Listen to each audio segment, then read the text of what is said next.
students, like me.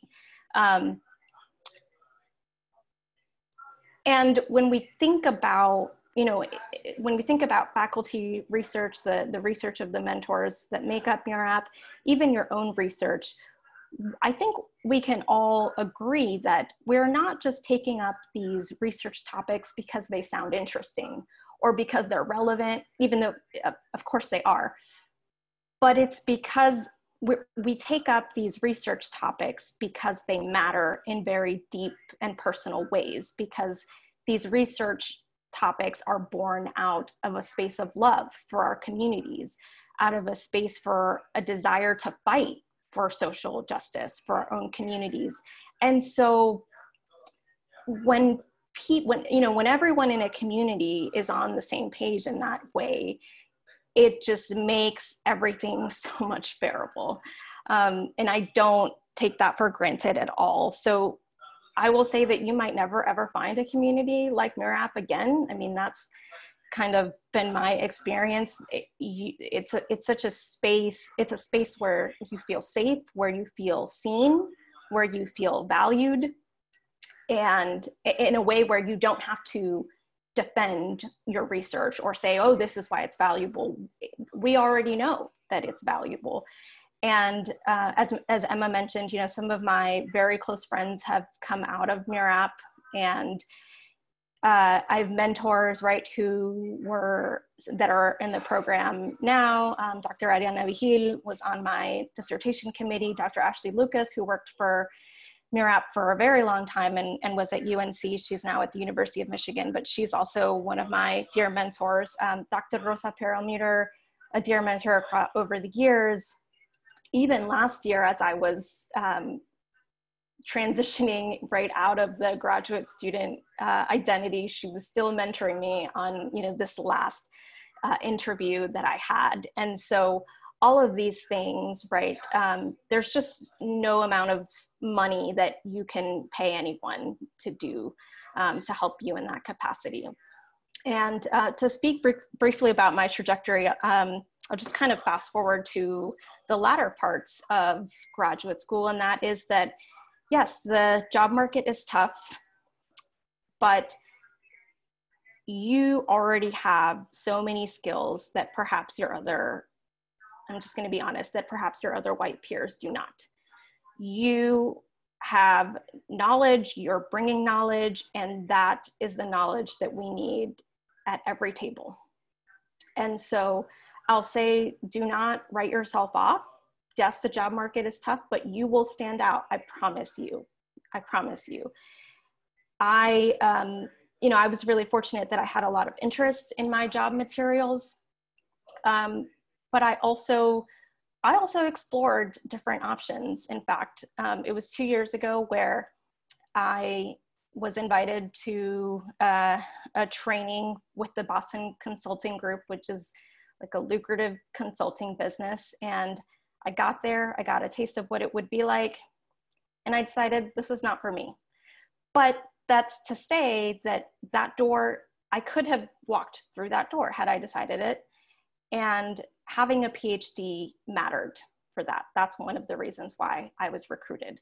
So in other spheres outside of academia, know that and be confident in the fact that you have transferable skills.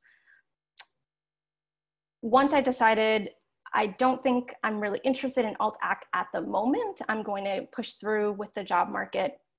I had a job offer at a great ranking institution. And when you go on campus visits to do kind of the final round of interviews, they always say, my mentors would always say, well, you were also interviewing the university. They're not just interviewing you. And so I really took that to heart, and I did my work, and I interviewed them. I interviewed them from morning to, the evening dinners. And I came back and sort of assessed, different institutions, and the place I got an offer from, my heart was not in it. Something was not right. It didn't feel like a good fit. And I was, put in a position where, do I take this tenure track, prestigious, great paying job? Or do I risk it? I don't have anything else on the table. And it's, of course, you know, after consulting with my mentors, it's not something that you take lightly, that kind of decision. I decided I'm going to risk it.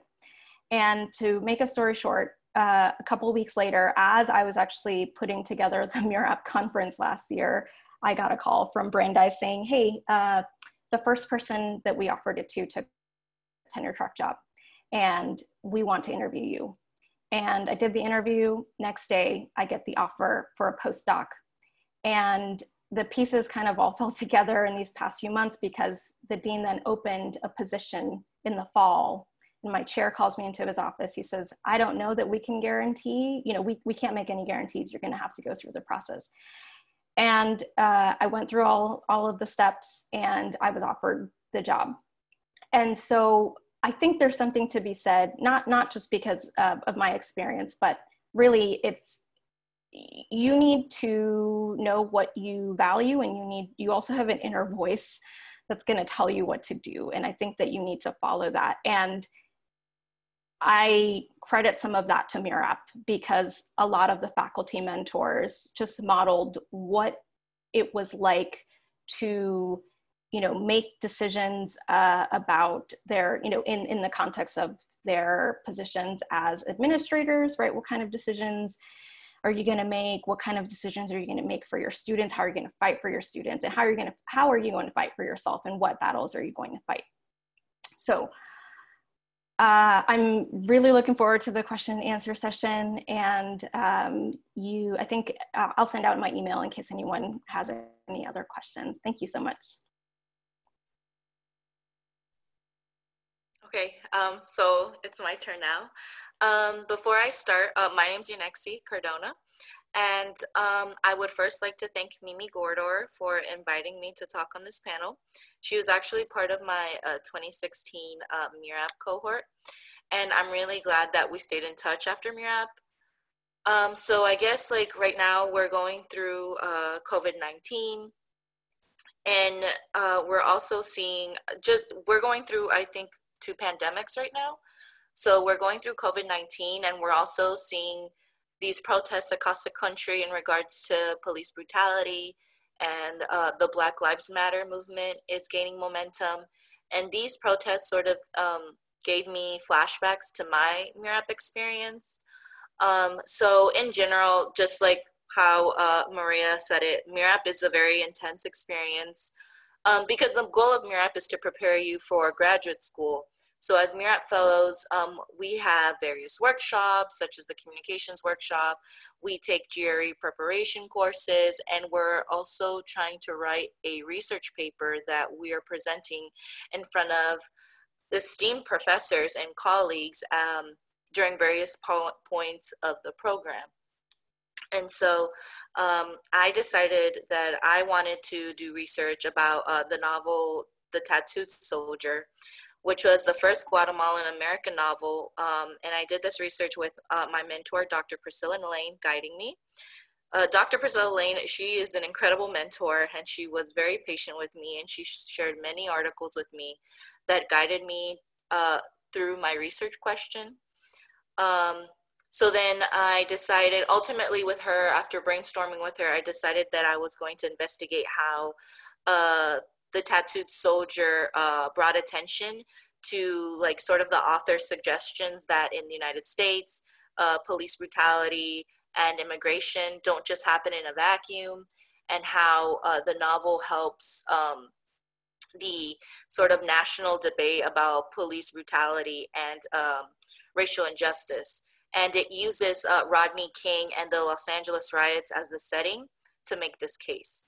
Now, as a Latinx person, I wanted to be very careful and delicate about the way that I spoke about Rodney King and police brutality.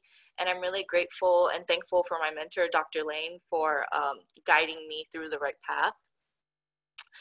Well, during my summer at MURAP, while I was doing research on the novel, we had sort of a sudden surge in media coverage of sort of police brutality cases. The ones that I could remember were, I think, Sandra Bland, Michael Brown, Eric Gardner, and Austin Sterling. And so this made the MURAP experience something that was intense, a little bit more intense. Um, and every time I read the novel, it became harder and harder for me to concentrate on research because sometimes I just couldn't separate the novel, which is fiction, from reality. And I became very close with a group of friends, and I don't even want to know, or I can't even imagine what my fellow Black cohort members were feeling at that time. And as students, we sort of expect professors and our mentors to know what to say at that moment to comfort us. Um, but I think during that summer, as media coverage was growing and there were like case by case happen, our professors didn't respond as quickly. And I think it made me realize that sometimes professors don't can't always comfort us or heal us right away when something difficult happens, because they sometimes have to heal themselves and they have to process the events that happen as well. Um, but as a cohort, I think we did a good job of trying to heal ourselves. And so, for example, in my particular friend group, we watched like Orange is the New Black, and we went on like various field trips while trying to conduct our research. Um, and then in the end, I think closer to the end, MURAP did a very good job of like, MURAP organized a discussion circle with three professors, and we spoke about like how they dealt with various issues while conducting research and while trying to be successful in academia. Overall, I did enjoy my MURAP experience because I learned, just like Maria and Emma were saying, I learned how to conduct research. I learned about self-care, but I also learned that especially professors of color don't always have the answers during difficult situations. We sometimes have to let them process things. And I still keep in contact with not only my cohort members, but also former MURAP alumni such as Maria and other former MURAP mentors as well. So for example, I recently took a gap year and I actually spoke with Dr. Permuter, who was the former MURAP mentor and director. I also spoke with Emma and Mimi, and the three of them gave me advice on what graduate schools I should pick and what programs I should choose. And actually, MURAP is so dear and close to my heart that I actually worked for MURAP in various roles, such as I think I was an office assistant, I was like interim program coordinator. And overall, I'm really grateful and proud to have participated in MURAP. And I'm also happy and grateful to be part of this network of people of color that uplift each other in academia, which can be a very harsh world and environment.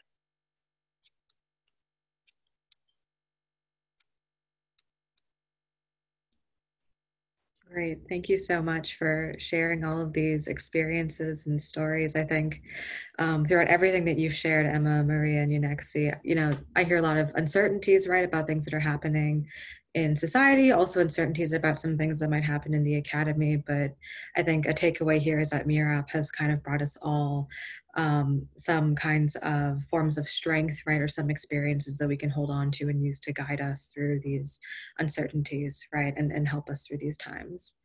So now I would like to open it up to questions from panelists and just kind of open up the conversation for the next 20 minutes that we have. And you can use the raise hand feature or the chat box. I'll try to keep an eye on both.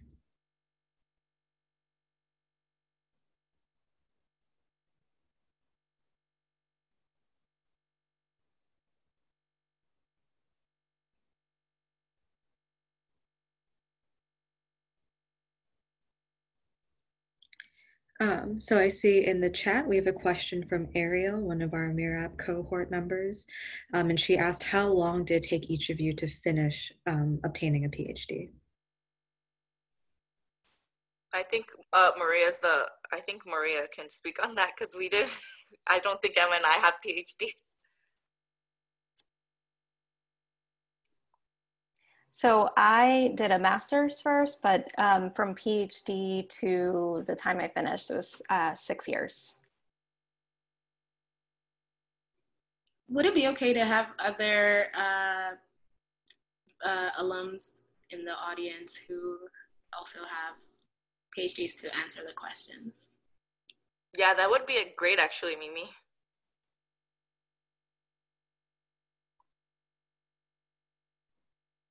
Yeah, that'd be terrific. Oh, something weird just happened with my Zoom view. Okay, and I see a bunch of hands raised. So, and panelists as well as other alum, feel free to chime in, but we have a question from Sophia.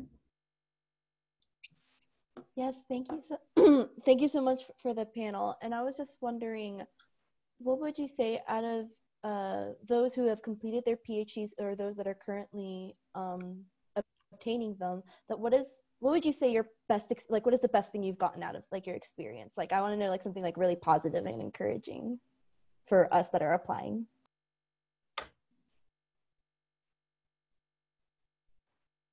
Just to clarify, you mean in the MURAP program or in grad school? No, like in your PhD program, like what's like the most positive experience or takeaway from your program?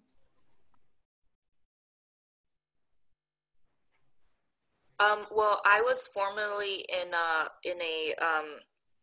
program for romance studies at the University of North Carolina, Chapel Hill. And before I applied to graduate school, I had no idea that I enjoyed teaching. So one of the requirements for when I was getting my master's in romance studies was that we had to teach a lot. And I had no idea I enjoyed teaching. But once I got into it, it became so natural for me and I had no idea. So without going to graduate school, I would have never known that. I think for me, it's probably a feeling that many of you have experienced this summer. When you find something that idea or that topic that starts to really interest you. For me, that's often happened in an archive when I'm reading something and something clicks, right? And I'm like, I want to write about this. For me, that moment was in London when I started to research a woman who is one of the chapters in my dissertation named Una Marson, who was just this incredible Jamaican woman, and she traveled in between Jamaica and London writing plays, and I found some of her plays, and reading through them, it was like one of those aha moments that just gets your heart pumping and you're really excited to go home and write and talk to people about it. I had the privilege of working alongside the director at UNC of the Latino Studies program. And so from an administrative point of view, there were a lot of tasks that I did that really cemented the idea that learning has to happen outside of the classroom for our students. And we have to create those learning moments outside of the classroom in a structured way if we are really invested in student success. And the other thing is that I actually, because of my academic interest in theater and performance, I actually got to co-direct a production of Lin-Manuel Miranda's In the Heights. And that was so much time that I had invested that I didn't do any research. I didn't really get a whole lot of writing done that semester, but that was my protest. That was my artistic protest in response to the election in 2016.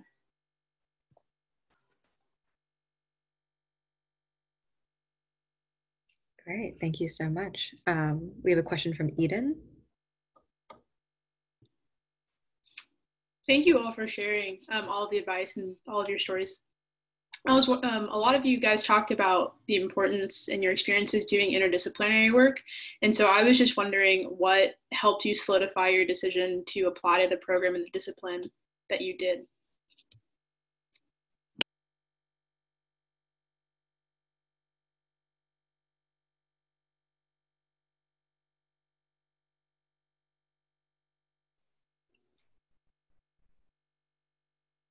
Could you be the? Well, I can start. Oh, okay.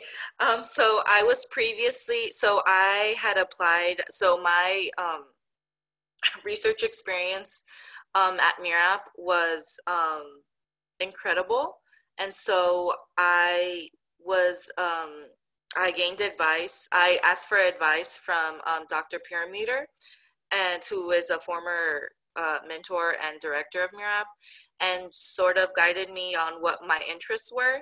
And I decided to apply for a graduate program in Romance Studies because I really enjoyed answering my research question on the tattooed soldier, which is related to Romance Studies.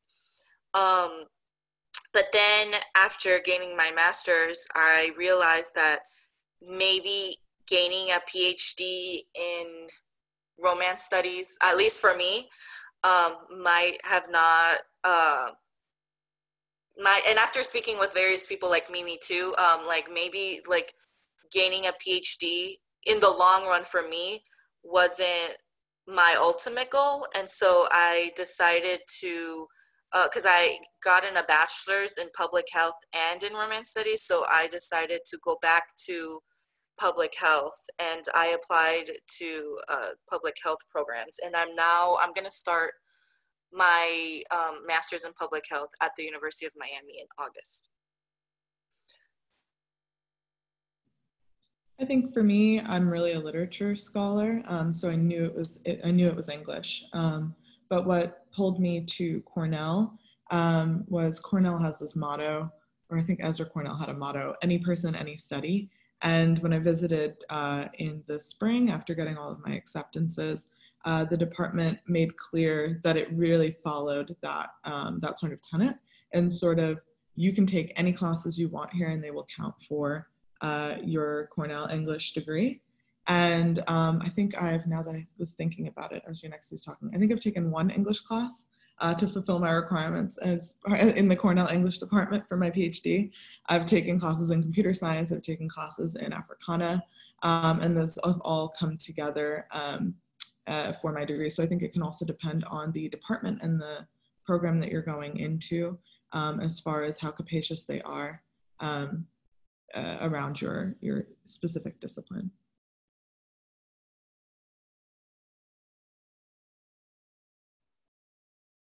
I think, Maria, you've put an answer in the chat that I'm seeing. Great. So we can all read that. And I think we'll go to our next question. We have so many hands lined up, which is from Jalen. Hi, thank you guys again for taking the time to do this and answer our questions.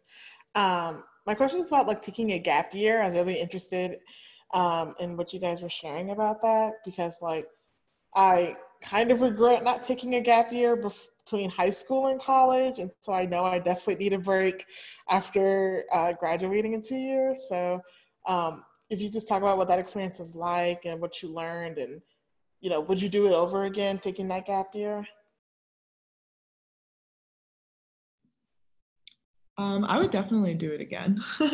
I think what was great in my situation is I came to MURAP, so I was still surrounded by academic conversations, and I remember I was kind of like, oh my God, I have to apply to grad school, and I was a bit burnt out after writing my senior thesis. And then I was program coordinator in the summer of 2015, and just hearing you guys, like the cohort, talk about their research, I got fired up. And I remember I started writing my personal statements. I think I went to Jen and Laurel's like writing things, writing meetings, so that I could work on my own personal statements alongside the cohort.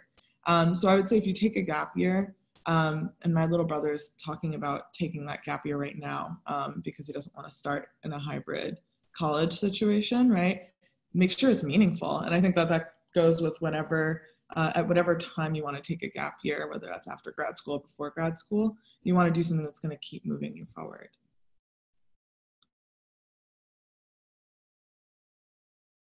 So I want to contribute to this answer. Basically Emma's story. Like, I came to MURAP, worked as program coordinator, and then applied to grad school. And I think like the biggest thing for me was I took 2 years, I want to say, 2 years off. And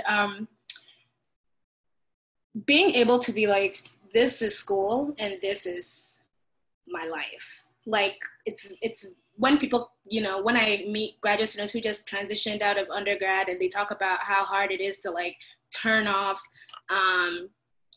after school and like separate school from home, I am grateful that I don't struggle with that, because I've worked and I've learned how to separate those two things.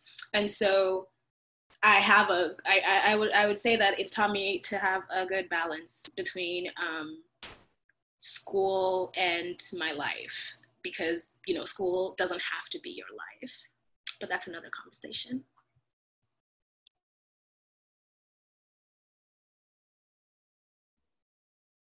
Unexi, Maria, anything to add there? I think Mimi and Emma answered that perfectly. I went straight through and I don't regret it. I also started right after undergrad, but I will say that it took me like the first 2 years or so maybe of my PhD program to learn the work-life balance thing that Mimi talked about, and that's so important. So I really appreciate you sharing that. All right, Chloe, go ahead with your question. Hi, y'all. Thank you so much again for your sentiments and sharing with us your experiences. It's really appreciated. At the risk of being redundant, my question was also about gap years, but I wanted to know how you found like opportunities for work during your gap year, and like how you managed like having an income and living somewhere while applying for graduate school, and maintaining those connections that get you letters of recommendation and stuff like that. So I hope that's not too redundant, but thank y'all.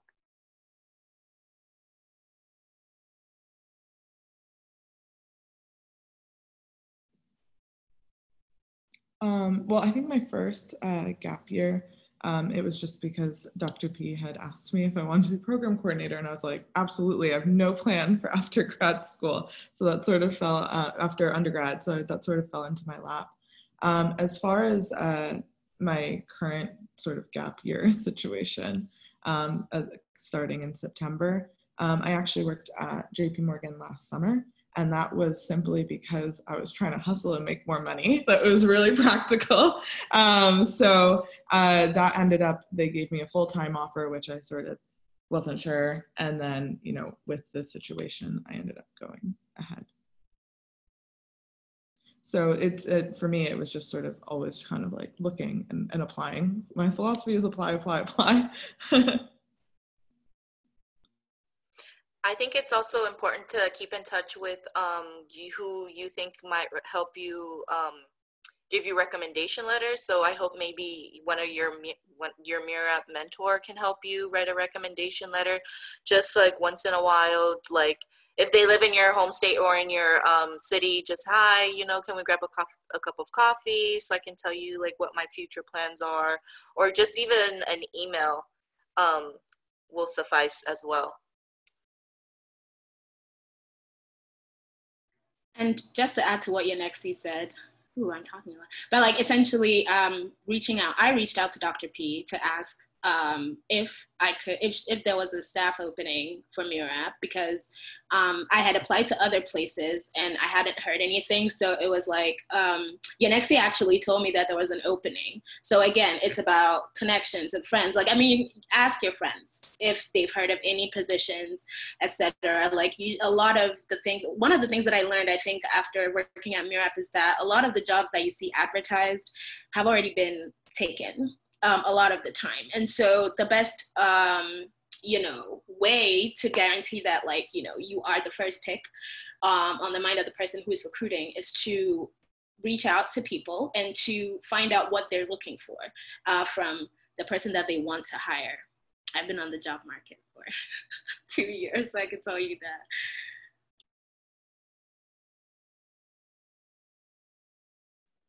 Oh, great, thank you so much. And I see an answer in the chat box from Helen Ho about how there are sometimes gap year jobs that kind of help streamline you into like a graduate school program, like research assistantship jobs.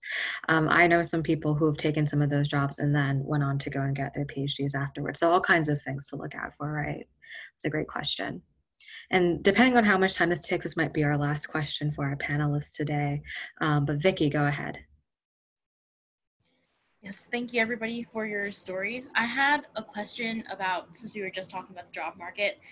So for me, before speaking to all these grad students and professors, the path after the PhD was always going to be going into academia and trying to become faculty. But I also know, after talking to so many people, that there's different paths of going into administration or a totally not an academic job. And so for the people who chose not to go down the path of becoming faculty and working in academia, how did you make that choice? And if you did choose to go down that path, why?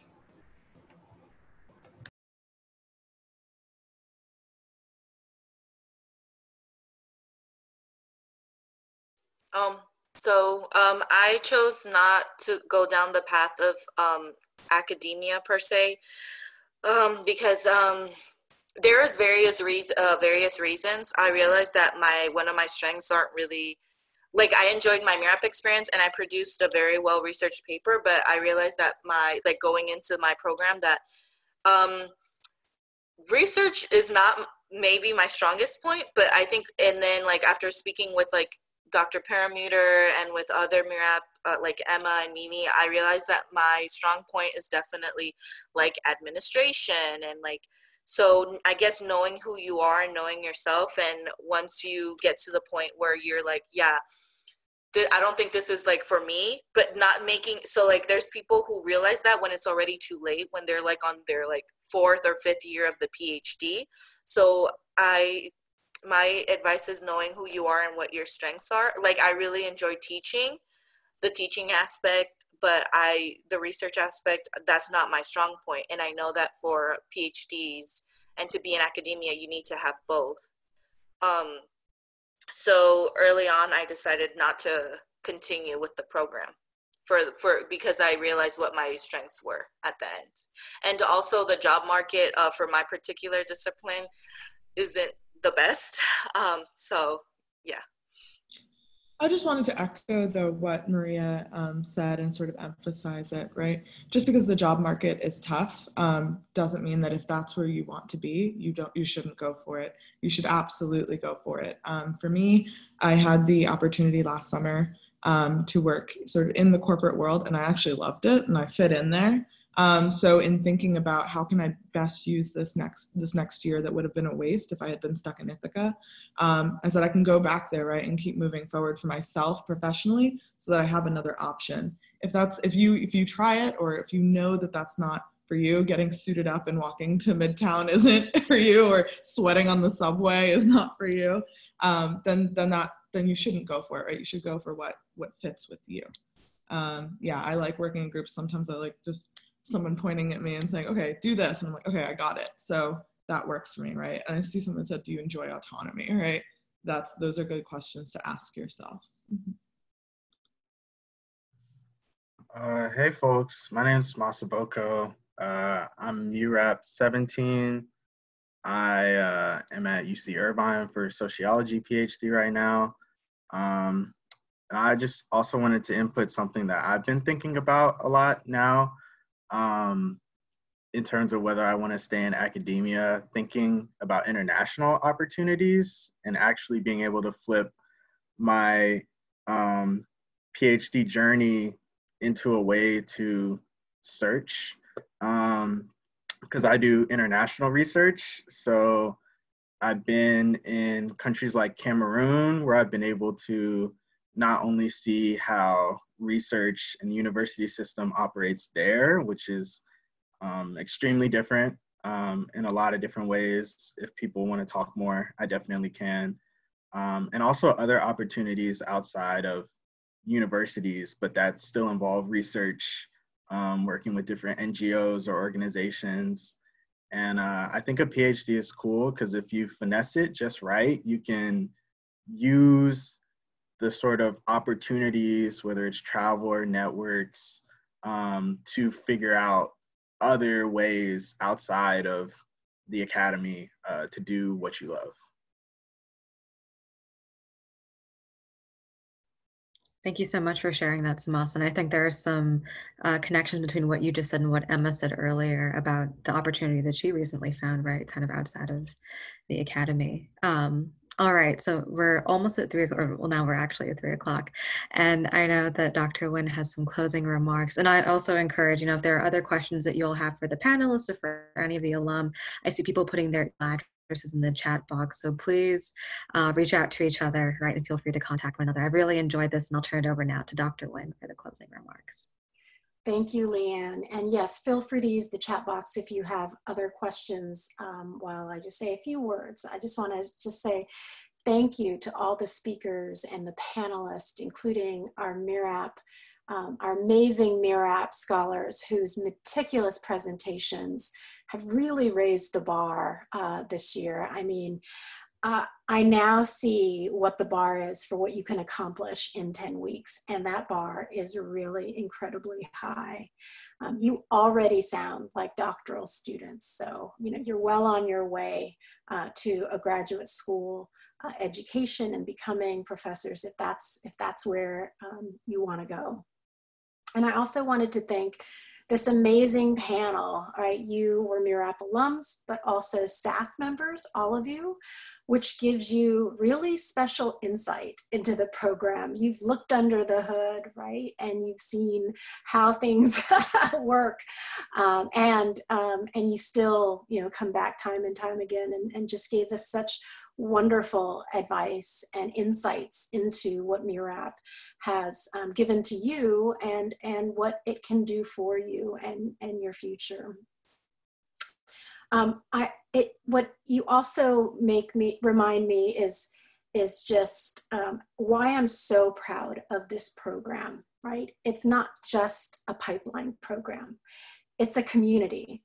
And sometimes it's a lifeline, right? We're here for you, even after you graduate. If you were to have a question, if you needed some advice, we're here. Dr. P's always available for all of the students that came through during her time. I will be available to you. And I think that that's what's special about MURAP. And so this panel ends our 2020 MURAP conference on care in crisis. And I hope that this conference has left a lasting impression on you, as it certainly has on me. So thank you, Mimi Gorder, for being our wonderful and fabulous conference coordinator, and Benita Ramsey for also helping out with all things behind the scenes.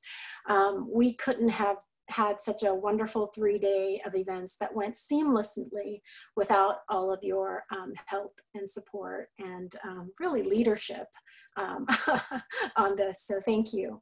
And for the rest of you, thank you to all the alums that signed on. This was a great reunion discussion. Please stay in touch. Please connect with us on social media. Please, if you ever are around in the summer and we're back on campus, come visit. Join us for future conferences, and we're around all year too. So whenever you need to get in touch, feel free to get in touch. So thank you, all of you, for participating, and we hope to see you sometime in the future, in person, in the flesh, as opposed to virtually. So take care and have a great week.